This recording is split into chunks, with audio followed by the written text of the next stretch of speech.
What's going on, ladies and gentlemen, and welcome to Double Coverage. We hope you're still living, loving, and breathing sport. I'm Dom with the great man Sauce. How you going? How are we, Doma? Massive show today. Massive show. We have secured one of the greats here in Australia, Tyson Beck. So welcome, Tyson. Really appreciate you coming on and having a chat with us. Yeah, no worries, boys. Thanks for having me on. Looking forward to it. Going to be awesome. We'll get straight into it. For listeners out there that may not know who you are, Tyson, can you explain to them who you are and what you do? Myself, I'm born in Australia. Still live in Australia in Adelaide, and designer and an artist. I've been doing it since I was in like year 10 in high school. So that was at least, 15 or so years ago. Well, actually, sorry, no, it's like 18 years ago now. So yeah, just been at it since I was a kid, and particularly in the sports space and mostly in the basketball space. And, I've been doing this for a long time. A lot of people have only known me recently in the last few years, but I've been doing some pretty big things since I was a small little kid. Awesome. How did you get into art? I think that's a question, like with artists and people in these professions. People want to know inspirations and stuff on how you got into it. So how did that come about? Yeah, I mean, it's interesting because I'm not really I really kind of like vibe with like artistic people, or anything. Like I never really was in that space. It was just the only thing that I was good at in high school. I realized pretty early on, I'm not really good at anything else outside of maths. That was the only thing that I was somewhat decent at. So, like year 9, I was like thinking about, what can you do? And obviously, my dream was to play in the NBA, and like everyone's dream. And it was to play sport, play basketball, whatever. And I was like, well, that's clearly not going to happen. So I honestly just thought, well, why don't I mesh what I like, which is basketball, NBA, and what I'm good at, which is like designing, just playing around on the computer. That was the only thing I was good at. So I just put the two together. And I remember when I was posting back in probably 2003, 2004 on forums, making like avatars or signatures, for fans and just people, because the NBA teams wouldn't give their fans or anything, anything to, it was nothing way before social media. And, I made wallpapers and just stuff like that for fun in school. And then, I guess just, putting my name on work, it just slowly built myself up. But that's kind of how I got into it. It's not like an amazing story. I just kind of, I mean, in a way, it's smart. I merged what I was good at and what I liked together. So, but yeah, I'm not really like an art. I don't like, mesh well with the artistic people. I'm not really into that crowd. And I think Tyson, you're the sport guy. Yeah, that likes doing art. And that's it. And it's also the sports guy. The sports art and design is really looked down upon in the creative space. It's not really viewed as like a real, like a legit thing. So, which I kind of find funny. But at the end of the day, is I don't really care. I'm not here to make friends anyway. Have you seen some of the so-called art pieces out there in the world? There's some ridiculous things. So, of course, it is. Well, it's funny. It's funny that it's frowned upon, Tyson, and I do laugh at it as much as you do, and I know Sauce does as well, because that leads me into this question. So you got to bear with me while I ask it, but you touched on it beautifully there, where it's frowned upon. So ladies and gents listening, if you are watching this, we will. I know it's Tyson's audio, but we'll have his profile picture, and he'll just talk through on YouTube, and you'll hear the audio, but. The funny thing about that last comment is this, so bear with me. You've had the opportunity to freelance for sports leagues such as the NBA, MLB, NHL, NFL, MLS, and UFC. You've worked with sports brands such as Adidas, Nike, and Under Armour. And then you've worked with Panini, Topps Trading Cards, and NBA 2K. So to be looked down upon is probably great, Tyson, because that honestly is a bit of a chip on your shoulder. And you have smashed it out with all of the companies, brands that I've just mentioned. I just want to ask you, how did this come about? Like working with such an extensive range of sports leagues, brands, and card companies.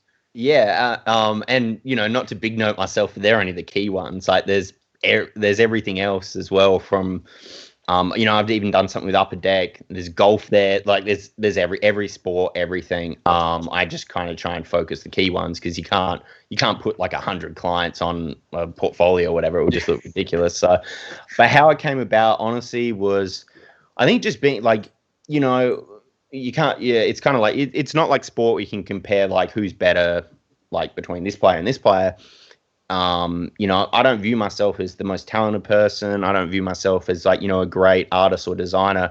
I'm just kind of good at what I do. But what separates me from anyone else is just like I just have like good ideas. I have good. I'm probably I'm probably a better businessman than I am a creative, because I'm doing stuff that no one else has done before. And then that becomes a trend, and then other people catch up on it. So I think that's kind of what has helped me, because like say for example, like the NBA reached out to me doing their social media graphics and stuff like that, and like they came to me because like they viewed me as a leader in that space back before like you would see on Bleacher Report like making cool graphics of players set on fire and doing all this. This was all started from a company that I set up called Posterizers. We were the first ones in the world to do it. Like we literally created social media graphics in the sports space. And it wasn't just like I was the founder of that company, but I had other people with me. And then that literally became the new trend. And then everyone, like, I see all the time people crediting Bleacher Report for doing it. It's like, no, literally Bleacher Report used our talent pool as they just poached everyone from Posterizers, gave them full-time jobs to work at Bleacher Report. So, which is great because that was the end goal was to build everyone up. But the reason is I'm used is because I guess people and companies view me as a person that creates trends and is kind of like ahead of the game. Maybe they'll work with me with something and do something that then becomes really popular in a few years' time. That's happened so often. And I guess the reason why I first started kind of just getting my name out there in the start was simply just putting my name on the work. Just putting Tyson Beck on the corner of the work, trying to get credit for it, and that's it. So, that's pretty much how to sum that up, I guess. So it's fair to say that looking down upon in that community has worked out pretty well for you, Tyson. Yeah, for sure. Because I guess like people, people view sport as not really like it's not viewed great in the creative industry. It won't be something you'll win awards on, although I hate the award stuff. I've never submitted anything anyway. But it's just, it's something, I think it's because I think it's obviously because it's anything that creates a lot of fan art where people are making their own versions of it. Like you don't see people making versions of McDonald's ads and or Bridgestone tire ads and stuff like that, but they're viewed as much more like an honor to do and stuff like that in like the advertising and creative space. Well, that's perfect. Everyone's entitled to their opinion, I guess, in terms of like what they perceive to be art. We, Source and I here, and the Double Coverage family that know who you are, as we post a lot of your stuff and share you out there, really do respect what you do. And I do think that it definitely is a place for your type of art in the artistic community, as we've seen in so many other genres just around the world, how they're just adding other bits and pieces and expanding their industries in terms of what's involved. So I think you do have a spot, but we will touch on that a bit later. But before we do get to that question, I want you to tell us a little bit about Kobe Bryant, the late, great Kobe Bryant, the Black Mamba, and how much he meant to you as a person. Obviously, you played basketball and as an artist, and how much of an inspiration he was to you as your idol. Yeah, he was my inspiration. Honestly, was the sole source of inspiration. I've never been inspired. This is what the classic thing that you get asked when you do art, like newspaper articles, magazine, whatever, and online interviews and podcasts, whatever. It's like, oh, which creative, like, what other designers and artists inspire you? And like, nobody does. Nobody ever has. Not one person. And that's not to be cocky or anything, but it's because I'm not like I don't mold. I don't mesh with the creative people. Like I was saying, sport, the people that play sport inspire me. Like, it was literally Kobe's work ethic inspired me, you know, the way that, you know, there's no days off, or like, that's my mentality. That's like, I believe I'm the hardest working person in this industry. You know, I'm working so many days, you know, I spend probably 10% of my time making art and design. The rest is all business stuff, meetings.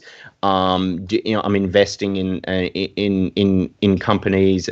I'm doing so much in terms of other stuff that nobody sees, but I make more money doing that stuff than I do my design and art right now. So it's for me, like, I'm inspired by how hard he works.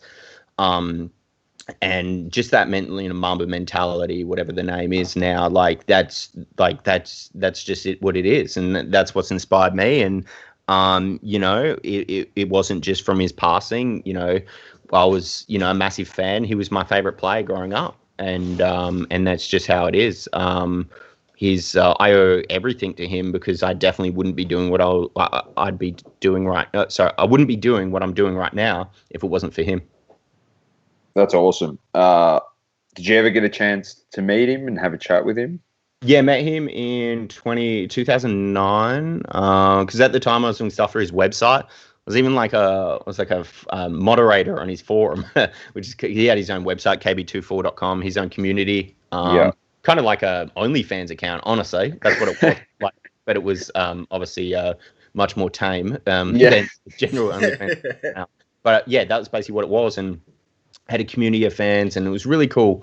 And I was doing stuff like that. Like, I'd do wallpapers, exclusive wallpapers for the site. Made really good friends with the people that were running it, an agency. Can't really remember the name of it, but when they heard that I was down in LA, I was working with the Lakers as a client at the time. So the Lakers gave me a corporate box at the game, which was cool.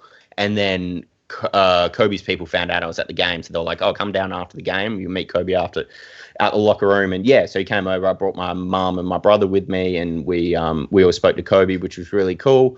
You know, he was with us for maybe 10 or so minutes, and it was really cool to kind of just see him in person. It just didn't feel real. Like, I don't know, just seeing someone's hundreds and if not thousands of times playing games, it just didn't feel real. And then obviously I met him again when he came to Melbourne in 2019 for March. I was played a small part in terms of helping with that event. Yeah. Very nice. Now, to people listening out there, some younger kids or anyone in general that want to aspire and are inspired by people, that story there is amazing. The fact that he was an inspiration to you, yourself, and then you actually worked on his website and was a moderator on his forum, and then you actually got to meet him. A lot of people don't get that opportunity, but it just shows that hard work and commitment to what you do and what you love can get you anywhere, and you can eventually, you could meet your idol one day. So it is just a message out there to people to just work hard, I guess, and really, dreams do come true if you everybody's grasp. So that's an awesome story. Yeah, and don't go by the saying "never meet your idols," whatever that saying is. That's a trash saying. Yeah, I completely. Oh yeah, because they might break your heart. Essentially, that's what the gist of the line goes. I mean, it's essentially, hey, most of them will, but some of them won't. Exactly. Now, your last series, this is what I love about you. Your last series was with Kyle Kuzma, Tatum, Donovan Mitchell, and Tyler Hero. Yes. Now, how did you go about getting these athletes to become your client? And then I'll get into some more stuff with it. But first of all, how did you get them? I mean, they all happen in different ways. I mean, I could discuss each one individually. It's not really all the same. But look, at the end of the day, is my baseball cards were popping. We saw a card that was available for $20. A couple months later, it was being sold for $3,000 US, which was at the time was 4,500 Australian. Wow. I know someone that got 10 of them, sold 10 of them for like $20,000.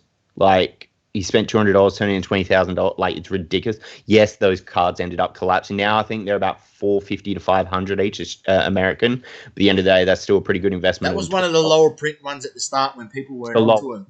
It's still the lowest. Yeah. So that's what happened, dog. For anyone out there who wasn't sure about the top 2020, so at the start, people sort of weren't onto them, and there was a few people ordering them, and then when they hit the secondary market, because there was such a low print run on those original ones, they exploded.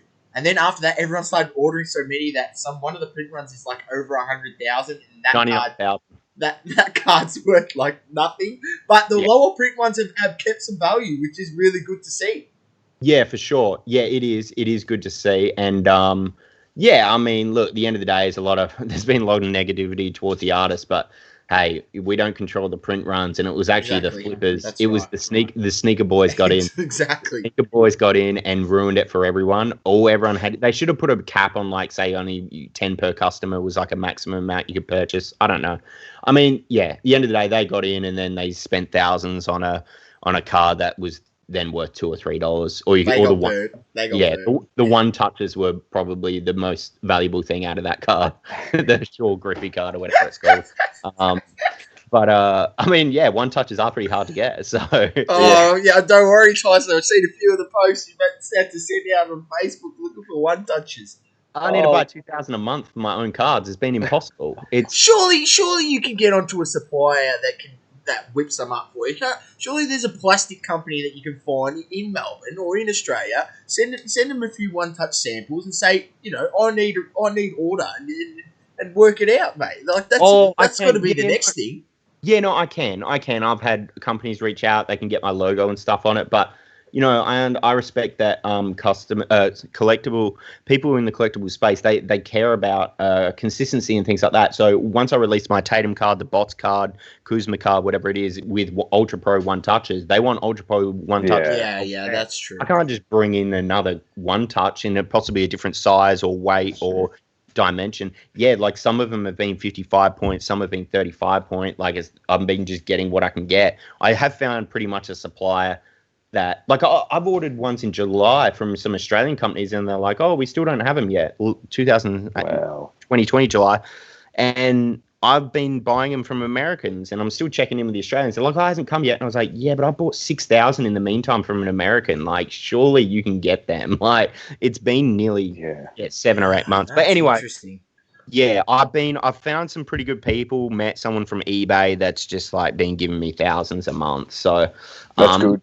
Hopefully I don't need them one day, because I kind of do want to wrap this up at some point. But we'll see how that goes. But I totally sidetracked it from your actual question. That's okay. No, it's all about discussion here on Double Coverage. We don't care. Wherever the discussion leads us, mate, we're happy. Yeah, so to circle back, obviously the baseball cards were popping.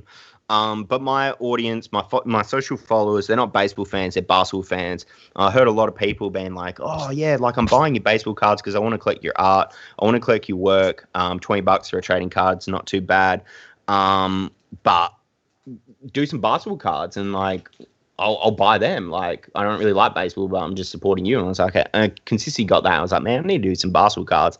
Obviously, Panini's got the license, for basketball cards, NBA cards, sorry. But, the Panini have the license for the NBA cards. They don't have the license towards the players. They don't own the players, So, I mean, no one's ever done it before, but just reached out to, I thought, well, why don't we make, trading cards for the players rather than, they're not NBA cards. It's a Jason Tatum card. It's a Kyle Kuzma card. It's a Donovan Mitchell card. It's not an NBA card. So, obviously they have players that have exclusivities. Like you couldn't do a LeBron card because obviously it's exclusive to Upper Deck, Michael Jordan, whatever. But if the player's not exclusive, I can do it. And, I asked around, whatever, found out the players are getting paid shit for their autos. They're on bad deals. And I was like, this is a good space to get into, because if they're being paid pretty bad, and that's what they're used to, if I give them an offer way more than what they're used to, they're not going to say no. Every player that I've reached out to, besides Booker, has said yes. Like it hasn't been a negotiation. Give them a price, bang, that's it. We haven't even negotiated on terms. They've just agreed to my price. Yes, I'm paying overs for them, but I don't care because there's a profit on my side, and I believe that power should go back to the creative and the athlete. Where I'm in a position where I'm creating a product where the creative and the athlete is getting compensated more than what they would do if they'd work for a company like Panini, Topps, whatever. No disrespect for them, like, you know, it is, you know, they're a company and they're trying to make massive profits on their products. But I'm in a position where I don't care about profits. I just care about making work that I like. So I'm more than happy to pay Tatum. You know, Tatum cost me half my house, but I didn't care because I ended up turning it into a profit, and he was paid really well, and it's now formed a partnership between myself, Tatum, and then also these players aren't represented by a person with just um one athlete. They'll have multiple clients. So once you do something with one player, it then leads on to future players. I have opens up a can of worms, mate. Yeah. The door's open. Yeah, so I've at least had like 50 players reach out to me. Like, not their players, their agents, managers, their dads. I've freaking had Trey Burke's dad reach out to me and go, "Can you make him a card?" So, but unfortunately, a lot of the players aren't that great that reach out to me. Yeah, you don't get the superstars reaching out. But yeah, Tatum, just basically that happened due to I actually same people that brought out Kobe. Did a show with Tatum in Melbourne, and they were just like, they connected me to Tatum's manager. I actually met Tatum's mum in January. I had lunch with her last January. We had lunch with her. I met Tatum after the game. He donated his game worn uniform from the Lakers for the Australian bushfires. So I'd met Tatum and I met his family before, so they were aware of me and what I'd done. Then yeah, it was just basically just giving them the idea. Tatum's management were like, well, I mean, he doesn't have an exclusivity with Panini. They gave Panini the heads up. They were like, we don't want to affect this in the future. So gave Panini the heads up. Hey, this is Tyson. You know him. You've worked with him for like 6 years. This is what he's doing. Panini, multiple people signed off on it. They're like, yeah, it's all good. We love Tyson. We like what he's doing, thinking about doing. Went on sale. Boom. A couple of people, Panini, aren't really happy with what happened, but whatever. I guess it's just, particularly one person, but they were all happy. We got it, looked at it, whatever, approved, or, got their eyes over it before it went on sale. So, and then I guess when you work with someone like Jason Tatum, who just blew out in the bubble, that was, then easy, because like Kuzma, reached out to Kuzma's manager, just showed him the Tatum card. He's like, yeah, let's get it done. Same as Hero, showed him, hey, I've done Kuzma and Tatum. Boom. And then it's actually Donovan Mitchell was the only one I didn't reach out to. The manager actually came to me, CAA agency that represents most. They pretty much came. They came out to me and just said, what play do you want to do from our portfolio? And chose Mitchell. Actually chose Booker and Mitchell, but Booker didn't want to do it, and got Mitchell, which was great because obviously the number one seed and everything, and doing really well. But it was funny. I got a little insight is actually LaMelo Ball was meant to be part 5. Had a contract with him. Would have been the biggest thing ever. Would have been his first. It would have been his first ever rookie card. Wouldn't have had to mess around with his blank uniform stuff like on the Panini cards you get. Would have had NBL. Jersey patches, would have had Chino Hills jersey patches. It would have been nuts. I mean, yeah, I don't know what happened, but I'm told that LaMelo was great. He wanted to Zoom me. He wanted to talk to me about the card and everything. But yeah, I was told his people just use me for leverage to get a better deal with Panini, which kind of sucks. But the end of the day is now that I'm in the business side of things, I have to get used to that. So, now, because you are a businessman, as you've mentioned so far throughout this podcast, Source has always said something to me, and I'll ask you the question, but then Source may elaborate on it. But you may say, no chance in hell. But we've always spoken, as we're in the trading card space, about inserts looking pretty average in products. Mm. And Source said, why doesn't a company like Panini reach out to someone like yourself, Tyson, and sign you on a big contract to create cards for them that can be printed that people in the hobby will actually like as an insert? Yeah. Well, Topps do it to me. I do their inserts. There you go. But I'm just saying, as Panini, as you just mentioned, you like basketball cards. Why hasn't Panini reached out to you, the number one basketball graphic that's been on the internet for the last 20 years?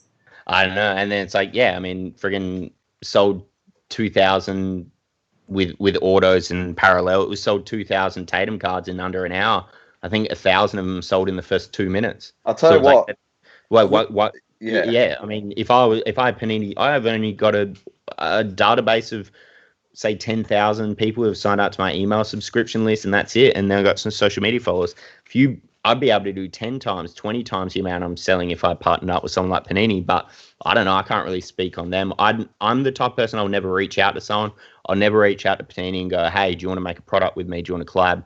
That's not me. That's fair enough. I've ever since things have blown up, like Fanatics tried to reach out to me, tried to do exclusive products with Luca. Like me and Luca, we're going to do dual sign stuff. Me and Zion, we're going to do dual sign stuff. But their offerings were awful. They wanted to give me 0% royalties and ownership of my autograph, which is just it was an absolute disgrace. So yeah, I mean, this is the thing with these big companies. They want profit. Like they want to spend, say, if they want to spend $50,000 on something, they want to turn it into $5 million. If I spent $50,000 on something, I'd be happy to turn it into $80,000. You know what I'm saying? Yeah, 100%. So, and they're not like that. But I can't speak on Panini because I've done their memorabilia. Yeah. I did at least 8 or 9 pieces of Kobe with Panini. We did memorabilia. I art directed the Kobe Hero vs Villain 2020 set, but again, that was a weird scenario because I did it. They took the files and ran with it without even me actually creating the card, so that was all very odd. But like I still obviously had involvement in it. But yeah, I don't know. Like I guess they should be working with inserts, but I don't know. I can't really explain it. Topps do it. I just think it's a market there, like for Panini themselves, not just yourself, because there's a lot of other card artists, like sports card artists. Like, just imagine teaming yourself up with some of the others out there, and like they might get you for basketball, get a couple others that are into baseball, and that they could make their products absolutely unbelievable. Yeah, I think so. To back them up, the companies, I don't think they should be working with card artists that sell unlicensed products because they're putting themselves in an awkward situation because like they're doing stuff that legally isn't right. You shouldn't be having NBA logos and stuff. You don't have the player's likeness. You shouldn't be doing that. Yeah, whatever, people do it. Everyone's always done it.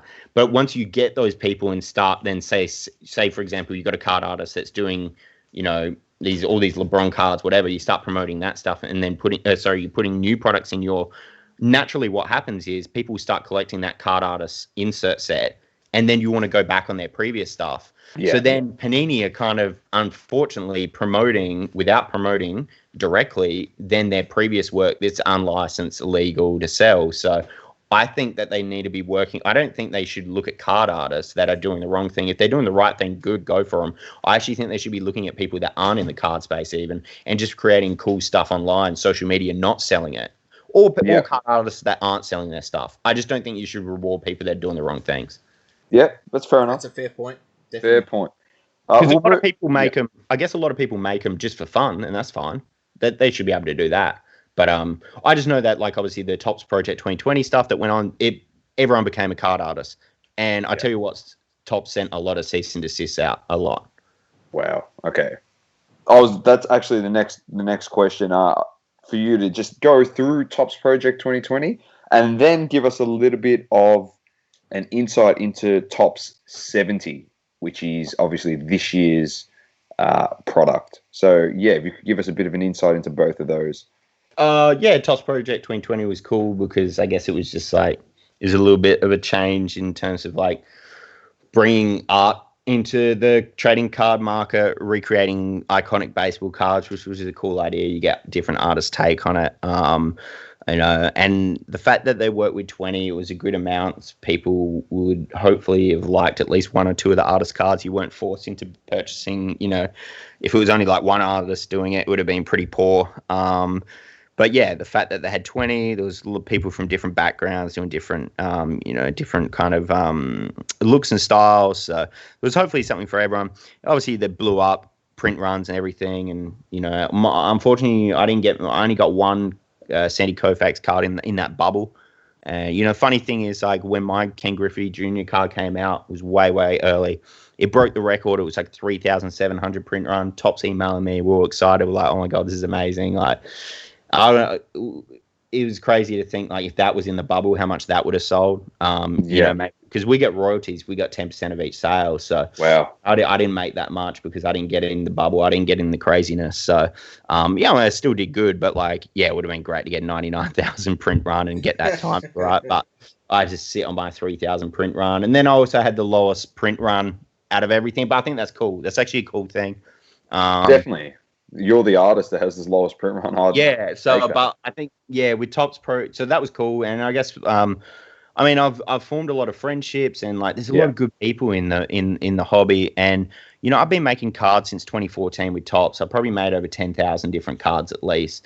And I don't really like promote them. I don't put them on my social and everything because I don't get royalties. I just get a payment. So it's whatever. So this was the first project I got royalties on with Topps.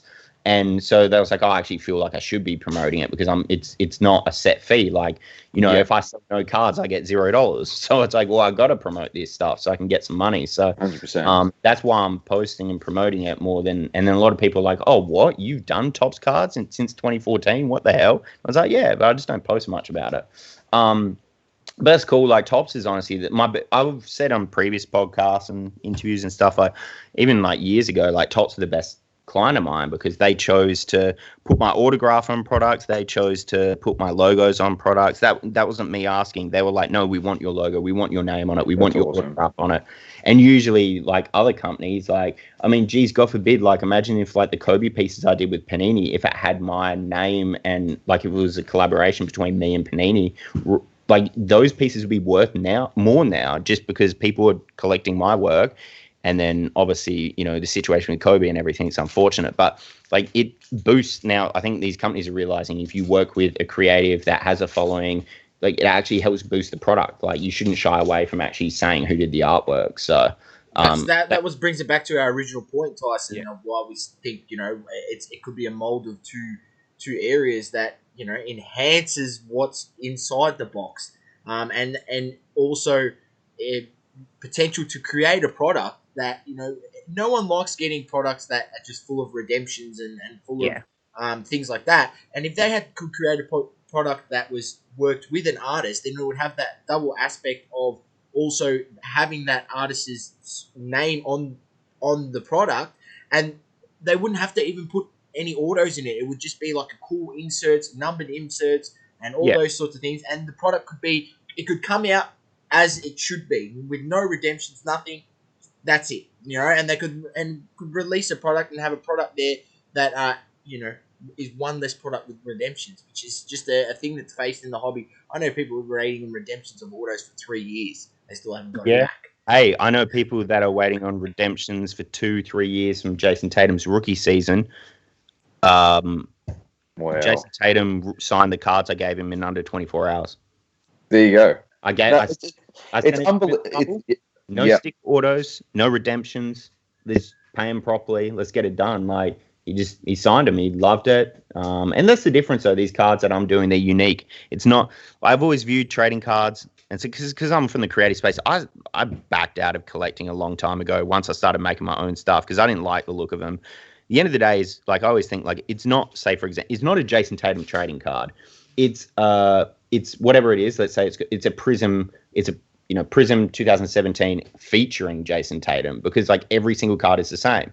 So it's not an actual specific unique trading card of that athlete. It's not like a artwork. It's not like a piece of, like a run. It's literally is a Prismed card featuring Jason Tatum where what I'm doing is, like the Kuzma card is, it's not a template. It's got nothing to do with the Tatum card. So it's obviously unique to that player.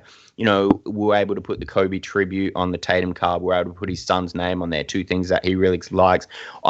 Each of the players want to collect my cards. They've all asked for free versions that they can keep. I've given them a couple of the numbered versions. I obviously hold that back from sales. And then some base versions they've given to family, friends, all that stuff. It's actually cool to hear that they want to collect it themselves. That's just based on them asking me. I see all the time, like with some of the products I've done with Topps and that, people got angry because there's sticker autos, and I was like, yeah, well, once you see an auto, the card. It kind of looks crap with a sticker on it. So I thought, why don't I try and start making these products where there's no sticker autos, there's no redemptions, you just get what you buy, and hopefully people like it. But yeah, I don't know, that whole redemption stuff. It's not the company's fault really. Like, I guess the player's not signing it, they're not signing it. But I don't know, if I can get something done in under 24 hours and somehow shipped inside an NBA bubble, somehow shipped back to me and sent out to people in under a week, there's something wrong with that. That's a good point. You make a very good point there. Now, I'm just thinking about it. I'm like, yeah, that does sound pretty bizarre. You ask me. Kuzma signed the cards the day after they won the championship. How was his auto? Was it a bit all over the joint? Hey, I can tell you that I get them to sign a lot of extras just for quality control purposes because I'm not there. And yeah, there were some pretty poor ones. Everyone got a good one. There was actually a few issues. I actually had to get him to re-sign everything. I think he was signing stuff on like a marble table, and the cards came back like scratched like crazy. Okay. He must have signed, slid it to someone, slid it to someone. So I actually got it all reprinted and signed again. That's all good. He was fine with it. They didn't realize it because they didn't check the back of the card for quality control, which is fair enough. But yeah, obviously this is learning experiences, and I'm essentially a one-man operation with staff here, like helping me with orders and stuff. So it's nothing I can do. If there wasn't COVID or anything, I'd actually fly over with the box of cards, meet the players, get them to sign it, have marketing, filming behind it. It'd be much better, but I'm stuck here. I can't do anything. All I can do is mail it and then just hope that it comes back good, which has been all good so far. Definitely.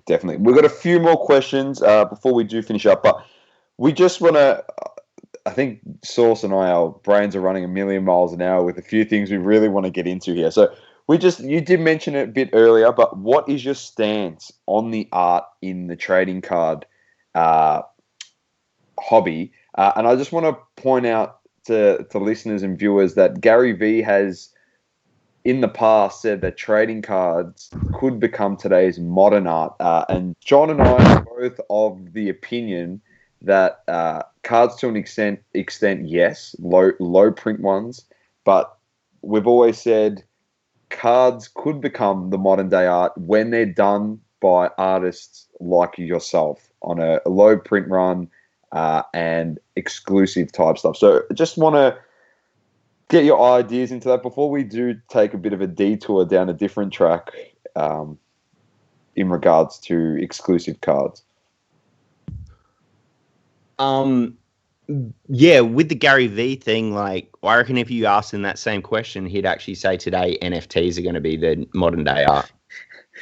I was actually, you know what, we sent through questions to Tyson, people listening, and in the time that we've sent questions over to Tyson, Logan Paul's released NFTs, and I'll tell you what, the art looks absolutely dreadful. But you know what? They sold out. That's fine. But that's got to be your next gig, doesn't it, Tyson? Releasing an NFT.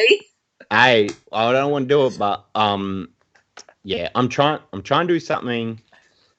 Look, I saw actually just recently in this. It was actually yesterday. I saw an artist in Melbourne. He's a pretty big digital artist. His name's Boss Logic. Made $350,000 US on Kobe Bryant NFT sales. Man, that shit makes me angry. That should be going to his charity. I'm actually meeting with the charity director of Kobe's charity this week, and been trying to set up something. And I want to try and do NFTs. And that was the whole plan. But the whole plan is to sell hopefully $200,000, $300,000, $400,000, whatever it is, and give it all to his charity. And to see someone do it and then gain so much money out of it is just insane. Like, profiting off someone's death, like, I don't know, that doesn't sit well with me. I hate seeing it. And yeah, I don't know. I don't like it. It actually makes me angry. So, especially because I'm trying to do the right thing 100%, like not 20%, not 10%, none of that shit. Yeah, so I had a meeting and everything, and yeah, I don't know. Maybe I need to hit up Panini and try and do something that I can do and generate 100% of sales to his charity. I don't know. I don't know what I'm going to do, but I'm trying to do it. But yeah, the idea was NFTs. Kobe's charity was obviously more than happy with my generous offer. And whatever I do, it's going to be 100%. That's awesome. So yeah, there is ideas for the NFT space, but seeing someone make $350,000 in like 10 minutes profit US, like that's nuts. And then it should be donated. 100% of it should be donated. None of this 10-20% thing. Like, you're profiting off someone's death. I don't like it. That's fair enough. No, I completely understand. But I think this whole NFT space now is going to take a whole crazy just blow up in regards to it, and I think there could be opportunity for yourself to even work with social media influencers such as people like Logan Paul, and there's a lot of other YouTubers that are just as big as Logan Paul, if not bigger than him.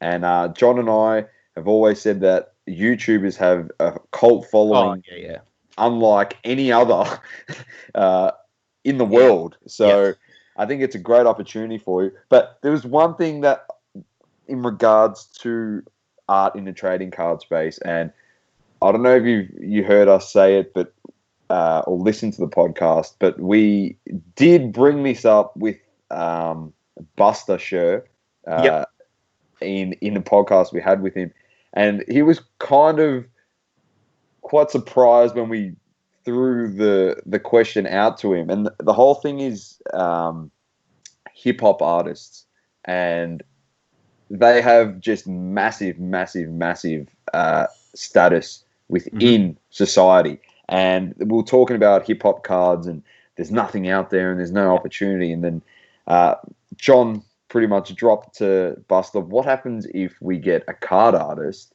like yourself, he said Tyson Beck, to sign exclusive deal with someone like a Drake or a Snoop Dogg, and you produced what you produced for Kuzma, Tatum, Mitchell, and Hero, but for that hip-hop artist. What is your thoughts on that? Because we're not going to get, if we do, it's not going to be living up to what fans want if they release some hip-hop artist product with some inserts. But I just think with someone like yourself and other artists that are so talented, and you come up with so many different designs that look so sick and people want them, I just think it would actually do justice to a product and to the artist. It's funny you mention this, because like anything, like I was saying before, like, I don't want to hype myself up too much, but I've always been trendsetter, doing stuff that other people don't do. I've already been planning this for the last year. I'm pretty close to releasing something with someone that's got 80 million followers on social media. I can't mention the artist's name. So hopefully it's big. And I don't know. We'll see. It's not signed off on. It's still in discussion. But last year I had was it Dom Toliver reach out to me. He's like someone underneath Drake's crew. But it's a little bit different because it's not like the NBA. It's not like MLB, whatever. You can't just sign. I don't think I could do what I'm doing with the NBA players to my card set. I think you'd have to sign a record label deal. So you would sign what is it, Young Money or something with Lil Wayne's crew. And it's like everyone under that, you do, Nicki Minaj cards, Drake cards, blah, blah, blah, blah. That's how you would do it. You would go to a record label company and secure a deal like that. Look, this is just my opinion, but the end of the day is I've had record labels come up to me and reach out and want to do stuff with me. But because I was so busy I'm only one person, and I couldn't do stuff last year because I was so motivated to finish my 5-part series. I didn't want to delay it any longer. Mitchell cards got delayed so far anyway, because of the whole LaMelo Ball situation, and then obviously, printing over Christmas, Jesus Christ, it's just insane. And it's insane. They shut down for like 4 weeks. It was crazy. But there's discussions. And I don't know, like, obviously it's a risk. If you're the first one to do it, there's a lot of upside, but heck, there's a lot of risk, because if it's not received well, you don't know. But you see, look, it's pretty obvious. You see the Travis Scott merch that went out with McDonald's, just sold out. Everything went crazy. Yeah, and the stuff true. looks shit. It looks awful. It looks absolutely awful. I was about to say that, Tyson. I was about to say it is shit, but because it has Travis Scott's logo on there, it's selling. People buying beanbags that look like a chicken nugget, and then when they got it, it ended up looking like a flat hash brown, or it's just, I don't know, it was just awful. Like, but it's Travis Scott, it's the hype, and that's what Topps Project 70 is actually doing. They're bringing in all these like, I guess, like hyped up artists, these sneaker stores. They're doing sneaker stores making cards. They got Snoop Dogg making cards. None of these guys are actually making the cards, obviously. It got outsourced to a designer or something like that. Like Snoop's not there on firing up Photoshop and making this card, but whatever. He might be providing creative direction behind it, whatever. But he's smoking a joint in the background while he directs the. Yeah. I was hoping that he'd be like doing some like blending, like maybe his old school album covers into trading cards and then putting the players in it. That's what I thought would be really cool. That's sick. But so far, his first card wasn't like that. I don't know. Maybe they'll switch up as they go on, but that's what was my original thought. But again, they're reaching out to get these hyped up artists, hyped up, stores and whatever, sneaker culture and everything. And yeah, like obviously the music space, I think it would be like that, but maybe NFTs are more in the music. I don't know, like, some of these young artists and stuff. I don't know. But I like the idea, and all I can say is it's already being planned, and nothing comes quickly. But one of the guys, all I can say is one of these guys that I'm actually working on will be coming to Australia at some point this year. So, so I don't know. The good thing about that is I'd get him to sign the cards and everything, do it in person in Australia. So, yeah. Anyway, we'll see what happens, but it's being worked on with the music cards. Hip-hop. Very nice. There you go. See, I'm not only is Tyson ahead of his time, I'm ahead of my time because I put that out there ages ago, Dom. And that was Buster Show. When did we do that? We done that in October last year. I'm telling people, I reckon surely someone's got to get onto this. This is a great opportunity for one of these card artists. Yeah. There was small discussions of me trying to do like a Jaden Smith, Justin Bieber cards mid last year, but nothing happened. But yeah, hopefully this year can do stuff. I don't know. Yeah, I don't know. I'm not really like a music guy though, so it's hard for me. Like anything, like I love basketball. NBA is my thing, so it's hard for me to kind of really get passionate about this. So we'll see how it goes. Definitely. Last couple. So you did mention you don't really collect cards, but have you been collecting anything, like even if it's Kobe's, anything you've added to your personal collection in the last year or so? I bought some Kobe rookies in like October, November, rookie cards. Cool thing is I like Topps. Topps is my favorite client, so like the fact that they're Topps cards is just cool to me. I don't know. I got some of the Kobe rookies. I just bought some graded Kobe rookies on eBay and Facebook groups and stuff like that. In October, November, you said? Yeah. Yeah, great time to buy the cards. Yeah, I think I got a PSA 9 rookie Kobe for like $750. Someone was messaging me the other day. It's like $3,000 now, and I was bargain, absolute bargain, Tyson. Yeah, but I don't care because I'll never sell it. So no, you'll never sell it. I know, but I'm just saying I genuinely don't think it will get back to $750 again. No, you won't be able to get it for that price. Yeah, I didn't buy it. I thought it was a good time. Look, I wanted some of the cards, so I did buy them based on. I thought I was looking online and was like, why Trae Young? Why is Trae Young rookie card graded worth more than Kobe? Yes, Tyson. Kobe is dead, and he's never coming back, unfortunately. And his career is cemented. 5-time champion, greatest Laker of all time, top 5 player, whatever. If you don't have him in your top 5, I don't want to talk to you. And Trae Young honestly, Trae Young could become at best like a Tracy McGrady, or like, you don't, and he's an amazing player, Tracy McGrady, but he has no value at all in the trading card market. So I don't know why people are so heavily focused in putting all this money into guys that haven't done anything in their career besides stat pad and shit teams. So look, obviously, like Luka's a bit different. Like Luka's a freaking star and everything, but someone like Trae Young, I wouldn't. I don't know. I just saw his cards worth more than Kobe's, and I was just like, I don't understand like how I don't know.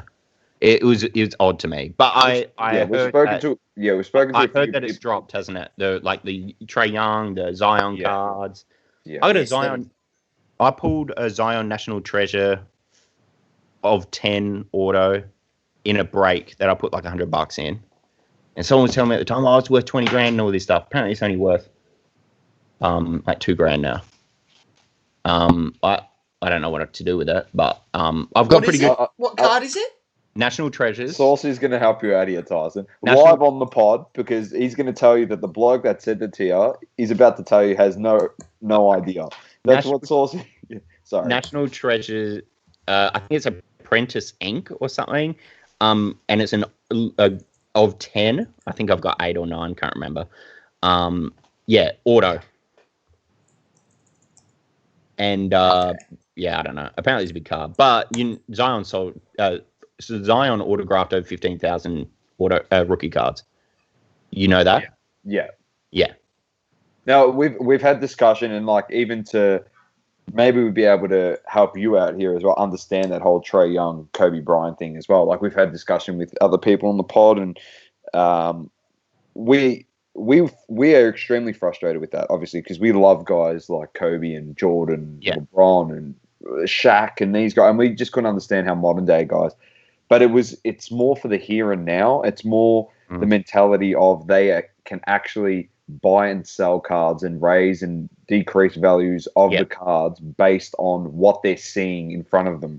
Where I completely agree with you, and I disagree with it to an extent, because it's like, we can watch Luka drop 50 tonight, and then he could play terrible the next day. Or we could go back, like you just said, and look at Kobe, who's already got the 5 titles, and he's scored all these points, and he's like, that's it. Like when players' careers are done, like Shaq and stuff, they're not going to go out the next night and have a dreadful game. Yeah. Right? I understand. I completely agree that. I get both sides of the argument. I completely do, but it still is baffling to all three of us. The fact that it's like, I understand what you're saying, but these guys' careers are cemented. And I agree with you. We've said it 1,000 times. Like Trae Young could be nothing. His career. Could be Brandon Roy. Correct. You never know. So, but it's nice that you got some of those Kobe's. It's absolutely sick. And that's the whole thing. As Source was saying, $750 is a bargain, and it's for the fact of like you want to collect it for your PC, you want to get it at good value, and if it raises in value, that's good. But sometimes it might be out of reach for that's well said. Like I wouldn't buy it for 3,000, but I was happy to buy it at $750, and I've bought a bunch of. It's the same thing. I've got so much stuff signed by Kobe in my house. Most of it, some of the stuff when I met him, he signed stuff. Some of the stuff, like I work for the Lakers, they gave me a signed ball by Kobe. Like I've got a bunch of stuff in my house.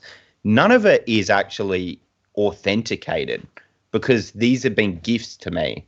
I've got about 4 or 5. So from my opinion, they're probably worth nothing because they're not, what would you call it? Yeah, they don't have the certificate of authentication. But it doesn't. To me, that doesn't matter because I was literally there in person when he signed it. So I was like, you know that they're signed by the great man himself. Yeah, so that's all that matters. Or you could do the great thing, Tyson, of just go send it to one of these grading companies and then not get your thing back for like 2 years. So or God forbid something gets lost in the mail or I don't know or something. Nah. Yeah, I wouldn't ever. Yeah, it's just crazy, the grading thing. I've heard about it, people waiting for so long, but I don't need any of that. You know, maybe late in my life, if I'm going to pass it down to kids or anything, maybe I would get it, get a COA with it, just so then it actually holds value to someone else that might not care about it. Like my daughter probably won't care about Kobe when she grows up, so maybe she'll sell it for a bag, and then do something stupid with it. But for me, like I'm never going to sell any of that stuff. It's just sitting in my house. It's priceless. Yeah, and there's memories to it. There's a story. That's right. I met Kobe. He signed this. You know, I did a project with the Lakers. They sent me this ball signed by Kobe. It's like it's more meaningful than a ball. You know, selling a ball for like $6,000 or $7,000 US on eBay or whatever it would go for. I'm not sure. Exactly. Did you get a price check on that card? I did get a price, and he's not far off. The last one sold for 2,300. That's trash. For a number to 10 auto from National Treasures. Wow. Do you want our advice, Tyson? We're going to give you no, Tyson, no. We're going to give you unlicensed advice because we are not professionals in this sector. So if anything happens here, you know the two guys. We're not liable, pretty much. No, but you know, if you listen to this advice and something goes downhill, you know the two guys that you can come and attack. Yeah. But the whole thing with Zion at the moment is it's actually just stupid, Tyson. Absolutely stupid. The prices that his cards are going for in terms of they're way too cheap. If we're going based on a modern day guy dominating and the cards reflecting the value of that player, he's not getting the justice he deserves. I don't know if people are off of him because LaMelo Ball, he's been playing really well and the eyes are on all these other players, but he's consistently, John and I watch him under a microscope. He has he's 100 times better than what he was. He's scary. I've gone on the record and said Ja Morant's the better one out of the two. I'm slowly eating my words on a daily. Yeah, it might be due to him being in a small market team. Anthony Davis cards are still not even worth that much. And he started in New Orleans. He's obviously a great player now, won championship with the Lakers. I mean, geez, I don't know. Zion's got obviously the hype of kids and everything. They love him and all that stuff. But yeah, I don't know. That same card for Luka, what's that worth? If I had that card but a Luka, what's that? Jeez. Probably 100K. 50K. There's not that much of a difference between the two, right? In terms of So the unlicensed advice that Sauce and I are going to give you, hold it. Correct. Especially if you want it in a break, it's just $100 card as well. Like you said, Tyson, the corners look trash as well. Hold that. I reckon that's a common issue because I've seen a few graded and they've all been graded at 8.5. That I've found mine would probably get a 6. Yeah, so I reckon that corners. There's white corners in the blueprint. Yeah. Okay. So I mean, I don't know. I'll just sit on it forever. I don't know. Maybe a Mickey Mantle and it'll be worth $5 million one day. Who knows? But it was just cool because I pulled it in a break, and that's all. I don't know. We'll see what happens with it. It's all fun and games at the end. We'll just put it into perspective. Luka Doncic's got a National Treasures auto, and now this is just numbered to 99. Yours is numbered to 10, right? Yes. And his is selling for 7,800. 7,800, and that's numbered to 99. That's crazy. That's crazy. All right. Last question before we finish up, Tyson. Just give us an insight into any upcoming projects you have planned for this year. I know you've touched on a few things, but what's in store for all your fans and obviously the Double Coverage family for this year for Tyson Beck? Okay, so I got Project 70 cards coming out. Yep. I got cards with Muhammad Ali coming out. Whoa. I'll have a card with a legend of the NBA that you've mentioned on the podcast. I can't say his name. Yeah, that's okay. That's good. It's enough. Yeah, I'm just going to put it out there. Tyson hasn't even told us, but I'm just going to take a punt. So Shaq. Fair enough. And it will be with a big company, but it won't be with Panini. So that's the cool thing about it. Nice. So it's a bit of a game changer. This card will be. Okay.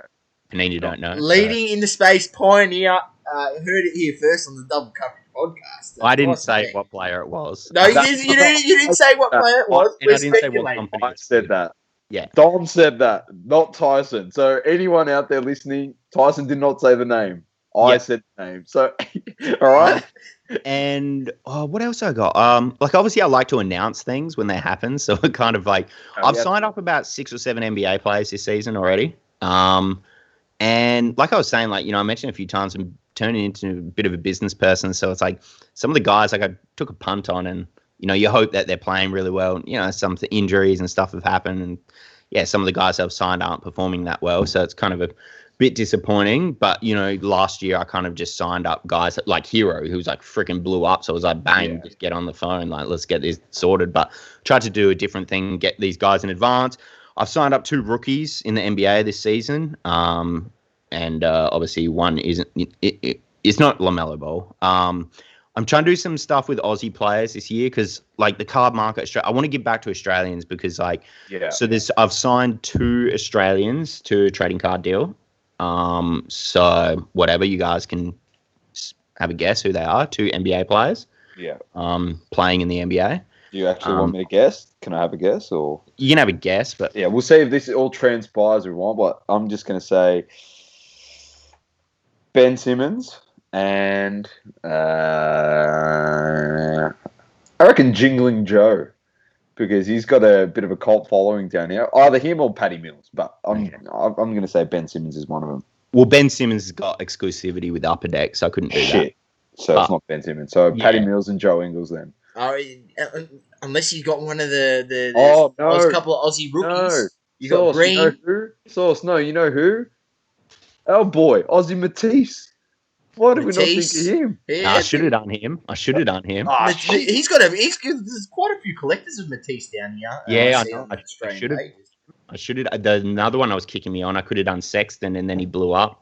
I was kicking myself with him, but there's just been, the list is huge that I can work with now, so it's totally great. That's great. I want to do it different. Like last year, very expensive price points for some people.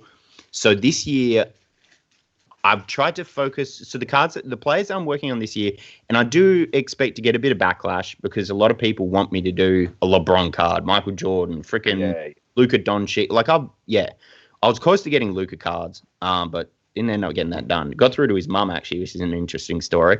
The best auto of Luka in the game.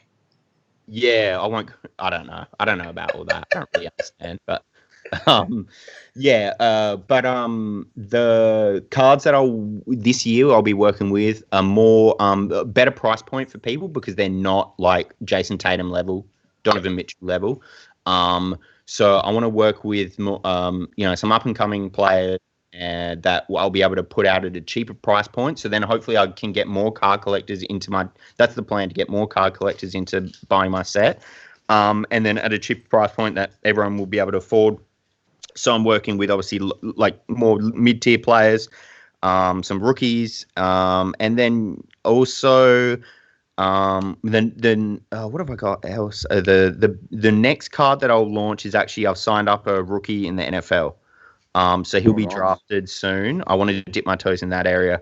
And it's a big rookie, so I don't follow the NFL. I don't collect NFL cards or anything, but I want to give it a go, see how it goes. He's really popular, and he'll be one of the top picks in the draft. So awesome. See how that goes. You guys don't collect NFL, or? I know I've got a few NFL. We've got a few NFL when we cover it on the pod.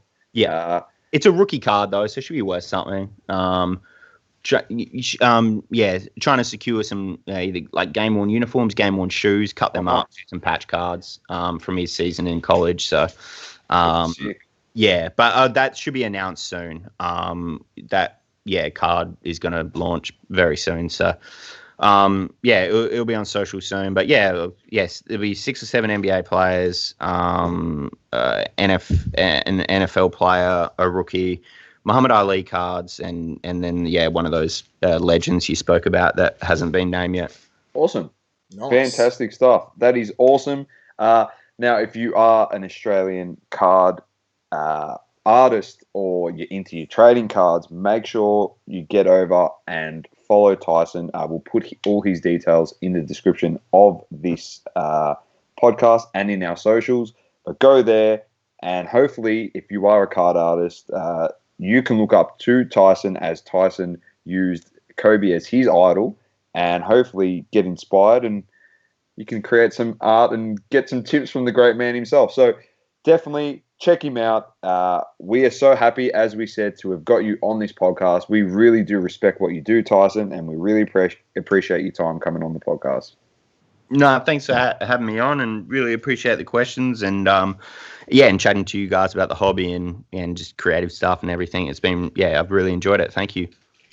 Anytime. All right. It has been Dom with the great man Sauce and Tyson Beck. Keep living, loving, and breathing all sports. It's double coverage, and peace. Peace out, ladies and gents. Thank you for tuning in. Please don't forget to leave a review on the Apple Podcasting app. Also, follow us on socials, Instagram, Facebook, Twitter, and TikTok. Talking All Sports, Double Curve.